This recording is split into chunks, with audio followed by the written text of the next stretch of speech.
Jazzcast Pros. Welcome back to Beauty Boss Millionaire. I'm your host, Felicia Fracassi, and the objective of today's episode is really preparing you if you wanted to sell your business. Welcome back to the Beauty Boss Millionaire podcast with daily on-the-go episodes packed with testimonies and business tips to help you create financial freedom through entrepreneurship. Hosted by the owner of Fracassi Lashes and the Blow Dry Lounge, the Beauty Boss Millionaire herself, Felicia Fracassi. Talk about how business credit has helped us along the way. And what's next? What do you do after you've built up the business, you've made it, you're sustaining itself, you're able to have the daily functions of the business working in your favor.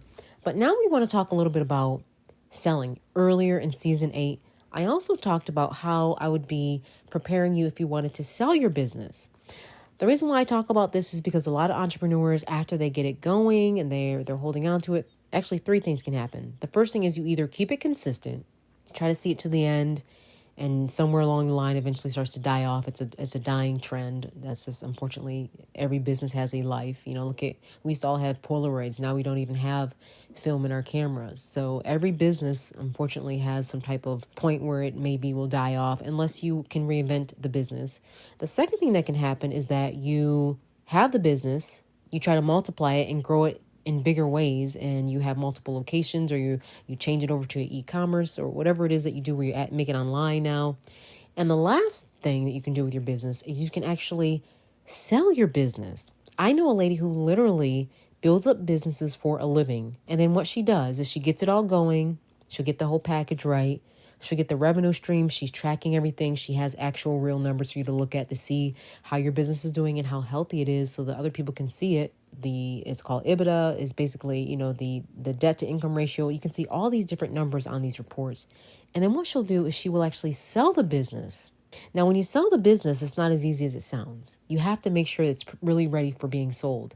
And a lot of times people, when they go to sell a business, they don't really know a lot about it. Basically, you're just selling a product for someone that may want to take it over, and they can then invest their energies into it. Maybe you're saying, you know what, I don't want to do this anymore. I want to do something else.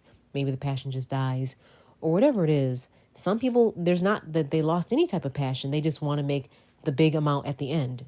So if this is you and you want to sell your business credit probably got you along the way and just building it up or whatever it is. But now you want to focus on selling this business. The way that you do that is you look and do analysis of your business. You can have someone from an outside team do an audit. They can do an audit of your company and see how everything's going. You have to be really good with your numbers with your accountant.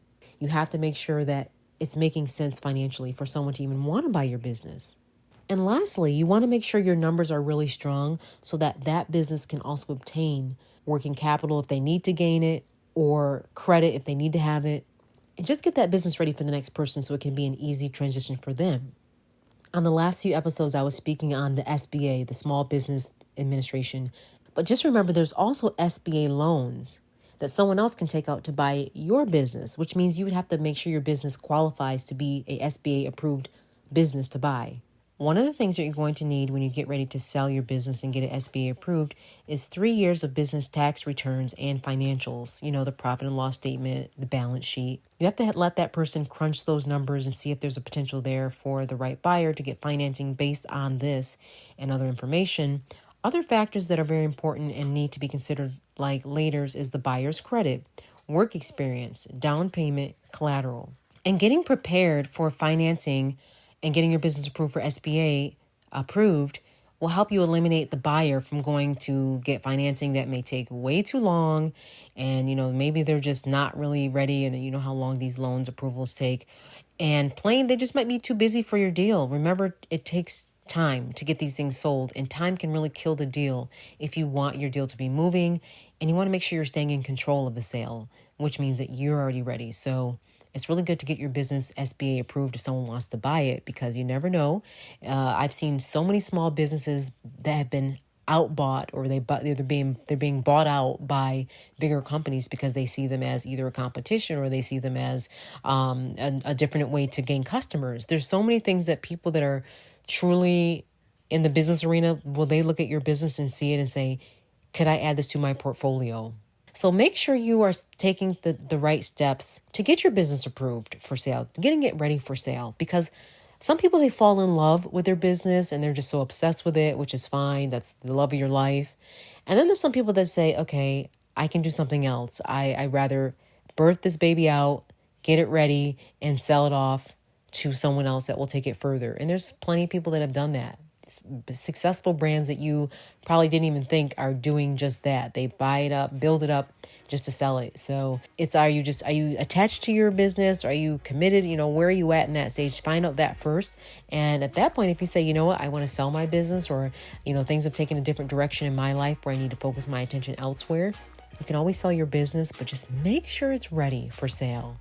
I hope all of this has helped. And thanks for tuning in to Beauty Boss Millionaire. That's it for today. Tune in tomorrow for the Beauty Boss Millionaire podcast. And don't forget to follow the Beauty Boss Millionaire, Felicia Fracassi, on Instagram, Facebook, and TikTok at Beauty Boss Millionaire.